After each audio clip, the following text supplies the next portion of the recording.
Terre de Talent Bernay pour le premier reportage, la première interview de l'année. Je suis au salon de coiffure Monsieur et ses ateliers à Bernay et c'est David Cognat, le patron, qui me reçoit. Bonjour David. Bonjour. Monsieur et ses ateliers est nouvellement installé au 20 rue Gaston Follop à Bernay. Ce nouveau lieu pour exercer votre activité, vous en rêviez depuis longtemps. Oui, ça fait à peu près 9 ans de ça. Je devais acheter cet endroit et le brocanteur qui était ici avait un petit peu mal au dos et se disait peut-être que je vais arrêter mon activité. Et tout compte fait, bon, il a continué et je me suis installé au Super U et juste avant j'étais rue Thiers. Voilà, et puis je lui ai redemandé s'il connaissait quelque chose à louer parce que j'arrivais en fin de bail et il m'a dit cette fois-ci je cherche à vendre. Et donc voilà, je suis arrivé ici. Tranquillement, vous avez patienté, vous avez exercé pendant combien de temps juste à côté du magasin U? Sur le Super U, je suis resté 9 ans. 9 ans. Et auparavant, j'ai fait 2 ans et demi rue Thiers. Le tout Bernay vous connaît évidemment, David. On essaye. Surtout ceux qui portent une barbe. Vous êtes un barbier de référence et même qualifié de barbier d'excellence. Oui, si on peut dire. On a des gens qui font à peu près 1h30 de route pour venir ici. Ça vient un peu de toute la Normandie. Les gens font 1h30 juste pour faire leur barbe ou même des fois juste pour faire leur coupe de cheveux. Donc une petite demi-heure sur place et 1h30 de route pour que je m'occupe d'eux ou mes employés. Au 20 rue Gaston Follop, donc nouvellement installé, David, c'est un nouveau lieu chargé d'histoire dans une des rues les plus pittoresques de Bernay, occupé jusqu'ici par le magasin d'antiquités de Laurent Sulpice. Est-ce que vous avez totalement transformé votre boutique? Vous l'avez laissé un peu dans son jus? Alors, elle est complètement dans son jus. La partie 3/4 fond du magasin, il y a peut-être une 50aine d'années ou plus, c'était une cour. Ils ont fait une charpente dessus, donc je l'ai repris dans l'état où elle était, juste mis de l'éclairage, mis mon mobilier et travaillé la couleur du sol, qui est orange. Donc du coup, ça fait ressortir en fait tout ce beau colombage et la bauge qu'il y a dans le magasin. Mais à part 2-3 petits murs qui étaient blancs où on a remis un petit coup de frais de peinture, sinon tout le reste est resté dans son jus. Je le disais précédemment, David, vous êtes coiffeur barbier. On parlera des autres activités annexes qui font la richesse de votre boutique. Votre métier, c'est aussi une passion, un héritage familial? Alors, on va dire que oui, même si je voulais pas faire ce métier-là à la base. Vous vouliez faire quoi? J'étais à Clément Ader et j'étais parti pour faire structure métallique, tourneur fraiseur. Et moi, je servais de modèle à une coiffeuse de Bernay pour les championnats. Donc, j'étais son modèle pour les concours. Et elle me demandait si je connaissais un garçon pour lui servir d'apprenti, parce qu'elle préférait former un homme qu'une femme. Donc, comme j'étais dans une école où il y avait beaucoup de garçons, il fallait que je demande à des garçons. Et puis, comme j'ai vu moi le côté chaud du métier, je me suis dit pourquoi pas. Et du coup, je me suis lancé comme ça. Donc, cette personne faisait que de la coiffure masculine. Et du coup, je n'ai fait qu'un CAP, un brevet professionnel en coiffure masculine, parce qu'elle ne faisait que ça. Et j'ai continué sans toucher du tout à la femme. Ceci dit, quand je parlais d'héritage familial, je crois savoir que votre père exerçait déjà il y a assez longtemps ici à Bernay. Donc, il était rue Thiers. Il y a un rapport avec on m'a tanné avec ça pendant des années, tu feras comme papa, mais je voulais pas en fait faire de la coiffure. Le petit enfant rebelle que vous étiez ne voulait pas faire de la coiffure. Peut-être que c'est ça. Et puis j'y suis depuis l'âge de 16 ans, là j'ai 49 ans et j'ai pas lâché la profession, puisque c'est pour moi plus qu'un métier, c'est un loisir. Vous prenez votre pied, vous prenez beaucoup de plaisir, vous kiffez quand vous arrivez ici. C'est exactement ça, de voir quelque chose de brut arriver, et de le transformer et d'être content avant le client de la réalisation qu'on a faite. C'est pour moi primordial. Et puis quand nous on est content de soi, à un moment où on fait voir la glace au client, on a son sourire qui arrive et là on se dit moi je suis déjà content de moi, mais du coup lui je lui ai rendu aussi un petit sourire parce que j'ai fait ce qu'il voulait exactement, quoi. On a tendance, David, à discréditer la filière professionnelle. Vous êtes le symbole de la réussite de la filière professionnelle. Comme quoi, on n'est pas obligé de faire de hautes études pour réussir dans la vie. Tout à fait. Avec un CAP, que ce soit électricien, plombier, coiffeur, on peut arriver à à se mettre à son compte assez facilement, démarrer en tant que salarié, mettre un peu de sous de côté et puis se lancer. Moi aujourd'hui, je suis, comme je vous disais tout à l'heure, dans une équipe artistique. J'ai fait des concours. Je suis formateur pour les professionnels. Je fais plein de choses. Donc on part de rien entre guillemets, hein, juste un CAP, sortie de troisième. Et alors que si vous avez un bac général, sans expérience, sans avoir rien appris, juste de la culture générale, vous patinez un petit peu à choisir quel métier vous allez faire. Vous n'avez pas d'expérience, pas de qualification manuelle. Il faut réapprendre une fois qu'on a son diplôme un métier sur le terrain, alors que nous on l'apprend pendant notre apprentissage. La beauté chez vous, David, c'est que on a l'impression que vous n'êtes jamais lassé après tant d'années de métier, après tant d'années d'expérience. Vous vous émerveillez tous les jours. On se remet en question sans arrêt puisque les techniques évoluent. Moi, j'ai une technique très très classique que j'ai fait évoluer avec les années. Les coupes de cheveux changent. On a toujours des nouvelles choses à apprendre et je me perfectionne encore, même aujourd'hui. On se perfectionne toujours. Il n'y en a jamais quelque chose de parfait. Qu'est-ce qu'on a encore à apprendre en 2024 et quelle est la tendance en matière déjà de coiffure et puis de barbe? Alors la tendance coiffure, on est sur des coupes relativement courtes avec des dégradés qu'on appelle dégradés américains, dégradés espagnols. Donc dégradé espagnol, c'est un peu comme une crête qui a été revisitée. C'est un mix de crête et de coupe mulet. En fait, c'est une mode qui vient un peu des États-Unis. Et la tendance revient aussi aux années 90 avec de la longueur, une petite nuque propre, un petit tour d'oreille et beaucoup de longueur où les jeunes se coiffent avec les doigts, un peu à l'époque, pour ceux qui ont connu 21 Jump Street, ces coupes de cheveux là, quoi. Rien nous impressionne, hein, parce que je voyais des photos tout à l'heure. On a l'impression parfois de se projeter à une autre époque, peut-être celle de Jean Jaurès, de Victor Hugo. Oui, c'est ça. Et en fait, on a eu la période hipster, comme les gens l'appelaient, veste de bûcheron, dégradé très très court sur les côtés, avec l'arrêt, une énorme barbe. Là, on est passé sur des barbes de mon gabarit ou un petit peu plus courtes. Et là, on est un peu sur le côté Peaky Blinders. La série est revenue un petit peu sur le côté vintage des coupes de cheveux. Et les gens en fait s'identifient beaucoup aux séries. On a eu la partie aussi Viking où il fallait raser avec les cheveux longs, la queue de cheval, des tresses. Les gens suivent la mode. Avant c'était les joueurs de foot, maintenant c'est les séries télé. Qu'est-ce que ça représente aujourd'hui, la barbe, une longue barbe, peut-être l'élégance? Alors selon le style vestimentaire qu'on a, ça peut être tout l'un ou tout l'autre. Ça peut être très grunge, on appelle ça, et ça peut être très aussi classe avec un costume 3 pièces, une énorme barbe bien entretenue, bien dessinée. En fait, on peut tout faire avec toutes les longueurs. On peut avoir un style complètement design, comme un style vraiment chic avec du long. On n'est pas obligé d'être tout fou. Il y a pas de style. C'est le personnage qui fait son style. Original, personnalisé. C'est ça. Est-ce que les jeunes gens sont de plus en plus attirés par une barbe bien entretenue, longue, soignée? Alors, les jeunes commencent par une barbe assez courte et généralement se laissent un peu entraîner à laisser pousser au fur et à mesure des mois. La fameuse barbe de 3 jours et puis on continue comme ça? Exactement. On fait des tentatives. D'abord, on fait tout court. Après, on laisse pousser un peu le menton, un peu plus. Ils se prennent au jeu. Et quand on parlait de coupe de cheveux tout à l'heure, des fois on me dit voilà, je voudrais cette coupe de cheveux là.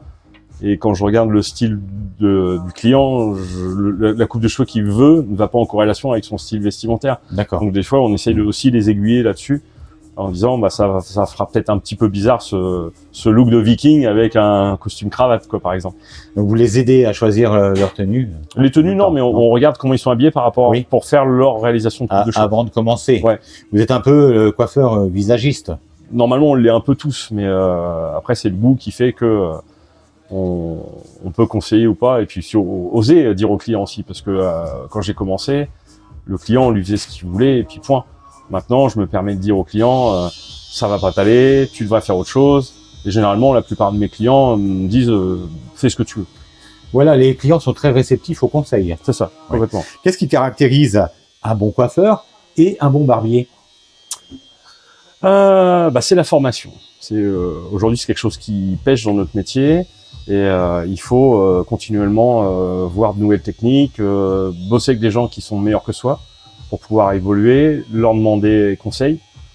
C'est du partage tout le temps. Même aujourd'hui, moi, avec mes employés, il y a des employés qui reviennent sur mes coupes en me disant « Tiens, tu devrais faire comme ci, c'est pas parce que moi je suis le patron que je vais pas écouter mes salariés. S'il y en a un qui sait mieux faire quelque chose que moi, je l'écoute. » Et vice-versa. Comme quoi, vous n'avez pas la science infuse, vous êtes un patron ouvert. Complètement. Parce qu'il faut l'être d'ailleurs. Il faut l'être. Vous parliez tout à l'heure des concours. Vous n'aimez pas les concours, vous en raffolez. Vous avez participé à plusieurs concours et vous avez impliqué vos salariés, vos apprentis, qui ont d'ailleurs décroché des diplômes. Oui, on a fait... moi, dans ma jeunesse, j'ai fait le concours meilleur apprenti de France, championnat de France, différents concours nationaux. Mes employés, dès que j'ai entendu qu'il y avait des concours, on a essayé de les inscrire. On a fait 2 concours internationaux, un à Lyon et un à Montpellier. On a fait... j'ai un jeune là, qui est arrivé chez moi qui a été finaliste en meilleur apprenti de France. Il s'appelle Arthur. J'ai Jérémy qui a été premier à un concours normand. Et là, on inscrit Arthur à un concours des jeunes talents de moins de 26 ans la semaine prochaine. Donc du coup, je vais même lui servir de modèle pour la compétition qui se déroule à Paris. Et puis, faut aussi mettre en avant son personnel et leur faire voir que ils peuvent arriver à faire mieux que ce qu'ils font. Et j'imagine que c'est une fierté pour vos apprentis lorsqu'ils reçoivent un prix, lorsqu'ils concourent justement et qu'ils sont reçus, qu'ils sont reconnus. C'est une belle forme de reconnaissance. C'est tout à fait. Du coup, ils se laissent manipuler au niveau de la formation parce qu'ils savent qu'ils vont faire mieux. Moi, j'ai de la chance, c'est que j'ai eu dans mon salon que des gens qui étaient amoureux de leur métier. J'ai pas de gens qui sont venus là juste pour travailler. Ils sont tous à vouloir progresser, à se faire voir. Aujourd'hui, si je leur dis, tiens, il y a un dimanche, on va aller faire un salon, parce qu'on fait aussi les salons automobiles, tatouage. Là, on fait le salon du tatouage international de Deauville, celui de Rouen. Tous mes employés disent on veut y aller. Ils m'ont même poussé à vouloir à ce que je le fasse puisque c'était un dimanche. Moi je disais oui, ça vaut peut-être pas le coup parce que ça coûte un peu d'argent quand même de faire ces manifestations et on se retrouve avec 500, 600 tatoueurs autour de nous, plein de gens, ça leur fait voir un autre monde et puis ils sont mis en valeur parce que on est les seuls en fait à se déplacer sur ces événements-là et puis on est redemandé tous les ans. Donc ils sont tous contents en fait de leur place, je pense. David, vous entretenez vos salariés, vous êtes aux petits soins pour eux. Ils vous le rendent bien, on le voit à travers leur engouement de participer à des concours, y compris le dimanche, d'aller à des salons, comme vous venez de dire. Est-ce que parmi vos salariés, vous en avez qui ont ouvert par la suite leur salon de coiffure? Je me suis associé avec un de mes anciens salariés. Et on a ouvert une boutique sur Caen, qui s'appelle pareil, Monsieur et ses ateliers. Ah, vous avez un deuxième salon, mais associé. Oui. Donc, mon ancien salarié est à 50-50 avec moi sur la boutique de Caen. Oui. Et puis j'en ai un autre qui est parti, je sais qu'il s'est installé, et puis voilà, donc c'est une fierté aussi de les voir partir. Ils vous donnent régulièrement de leurs nouvelles? Non, il y en a un, non, du tout. Et puis l'autre, effectivement, j'ai des nouvelles puisque je suis associé avec lui, donc on gère les comptes ensemble. Il s'appelle Benjamin. Voilà, il a travaillé ici pendant 3-4 ans. Vous avez été cité par des revues et pas des moindres. Il y a Marianne, par exemple. Oui, Marianne, j'ai eu une page complète. J'étais interviewé par eux sur l'univers de la barbe. Pourquoi est-ce tendance, pourquoi les gens ont la barbe, est-ce qu'il y a des conseils à donner, est-ce qu'il y a des formes de barbe particulières pour telle forme de visage. C'est comme les cheveux, oui. Quelqu'un qui a un visage long, on va pas lui faire une barbe en pointe parce que ça va y allonger encore un peu plus le visage. Voilà, c'était des conseils sur le comment porter sa barbe, comment l'entretenir. Justement, est-ce que vous auriez un petit conseil là pour les membres de Terre de Talent Bernay pour entretenir sa barbe en 2025? Alors déjà, quand on lave sa barbe, moi ce que je conseille, c'est de laver sa barbe avec un shampoing spécialement pour la barbe. Parce qu'on se lave le visage avec un savon pour la peau du visage. Les cheveux, c'est un autre savon parce que le cuir chevelu n'est pas la même peau que le visage. Et le poil de la barbe n'est pas le même poil que les cheveux. Donc, en fait, c'est un shampoing spécifique. Après, il faut l'hydrater. Souvent, on propose soit des huiles, soit des baumes. pour graisser un petit peu le poil, pour pas qu'il casse. Et si on veut avoir une belle barbe bien placée, l'idéal c'est un petit coup de sèche-cheveux avec un coup de brosse, ça prend 2 minutes le matin et puis elle est bien en forme, bien en place. Et lorsque l'on prend quelques années au compteur de la vie, est-ce qu'on peut teindre sa barbe? Alors nous, on n'en fait pas au salon, mais on vend des kits pour teindre sa barbe, pour je dirais les premiers cheveux blancs, le premier poil blanc qui sont dans la barbe. Je l'ai fait pendant 6 ans, j'ai arrêté parce que là, aujourd'hui elle est quand même relativement blanche et ça demande un entretien énorme de teindre une barbe comme ça parce que on a des racines qui repoussent blanches et c'est pas très joli. Donc c'est des couleurs qui s'estompent au shampoing. Donc quand on a un début de poil blanc, ça va très très bien et puis après il faut abandonner. David, coiffeur, barbier, salon de tatouage aussi? Alors on fait des salons du tatouage, mais là en fait là où on est installé là tout de suite là, pour l'interview, j'ai l'intention d'accueillir ce qu'on appelle des guests, donc des tatoueurs de toute la France. Des invités? Des invités pour 4, 5 jours, une semaine, proposer en fait notre lieu pour pouvoir tatouer. Donc quelqu'un qui vient par exemple de Montpellier viendrait tatouer ici et ferait profiter les Normands de son passage ici pour proposer ses services. Vous avez également des chaussures sur mesure, des chaussures de haute qualité? Oui, c'est une marque qui s'appelle Jean-Marie Le Gazelle. C'est du prêt-à-porter pour hommes de très haute qualité. Et le petit plus de cette marque, c'est de vous les faire à la couleur que vous voulez. C'est quelqu'un qui a fait les Beaux-Arts qui a créé cette marque. Et il n'y a aucune limite en fait dans la teinte. C'est comme son slogan, c'est une seule limite, c'est votre imagination. On peut faire même des fresques dessus. Tout est possible, tout est réalisable. Tout est réalisable, tout est réalisable. L'originalité donc. Voilà. On fait les chaussures et avec les chaussures il y a la maroquinerie, donc ceinture, portefeuille, cartable et sac de voyage. Ce sont des chaussures sur mesure? C'est du prêt-à-porter. Donc en fait elles sont déjà taillées en forme. Nous en fait ce qu'on apporte en plus c'est la teinte. Oui. Vente de bière également et autres accessoires. Sur la bière on est quasiment à 200 références. Normande, française, un peu partout en France. Là, on commence à attaquer le Canada, on a l'Estonie, la Croatie, États-Unis. Et par la suite, là, on va bientôt rentrer Danemark, on peut rentrer la Norvège, enfin toute l'Europe et puis un peu en dehors, quoi. C'est important, David, d'offrir une telle diversité à votre clientèle parce qu'on voit que c'est quasiment sans limite. Bah en fait, j'ai voulu au départ proposer des produits pour l'homme. Donc en fait là l'attrait que l'homme a aujourd'hui, on a un peu le prêt-à-porter, les bijoux, 2-3 petites choses fantaisie, la bière, bon les mecs ils aiment beaucoup, les chaussures aussi. Et à l'époque on était à côté du Super U, il y avait Monsieur Pierre Mascar qui était avec nous, qui lui faisait l'horlogerie. Donc ça c'est ce qui a été remplacé par la bière. Et parce que lui, il est parti directement ouvrir sa boutique, ouais, rue Gambetta. Rue Gambetta, ouais. Donc lui, il fait tout ce qui est montre, restauration de montres et entretien de montres de collection. Donc ça allait bien aussi avec les chaussures, le côté un peu vintage, haut de gamme et vintage des métiers, quoi. Les deux réunis, oui. Ouais. Vous fonctionnez à combien ici? Vous avez combien de salariés? Alors là, on est 3 salariés, avec moi ça fait 4 et bientôt j'en ai un 5e. Donc un de mes anciens coiffeurs qui est parti à l'armée et qui finit son contrat et qui va revenir ici. D'accord, donc il a fait ses armes, c'est le cas de le dire, sous les drapeaux, et il va revenir chez vous. Donc il a fait 4 ans à l'armée, et donc il m'a demandé s'il pouvait revenir ici. Donc je l'ai sollicité aussi un petit peu, mais voilà, donc il va revenir. David, vous êtes installé, on le rappelle, au 20 rue Gaston Follop à Bernay. Monsieur et ses ateliers, c'est ouvert quasiment tous les jours? Pour le moment, on est ouvert 5 jours la semaine. Le lundi, on va sûrement ouvrir un lundi sur 2 parce que moi je fais de la formation en extérieur, mais j'en fais aussi ici. Donc j'accueille les coiffeurs de partout en France qui viennent ici se perfectionner. Donc soit pour les coupes de cheveux, soit pour les barbes. On a différents modules qu'on propose. Et sinon à terme, le but c'est d'ouvrir 6 jours la semaine. Parce que le dimanche, en fait, on ne peut pas ouvrir. Parce que dans la convention collective interdit les coiffeurs à ouvrir le dimanche. Ce sont les mesures administratives qui vous restreignent. Voilà. Ouais. Et puis il faut un peu de repos quand même. Exactement. David, toute l'équipe de Terre de Talent Bernay se joint à moi pour vous souhaiter une année prolifique, une année pleine de bonheur et de santé, de belles choses, la concrétisation de tous vos projets.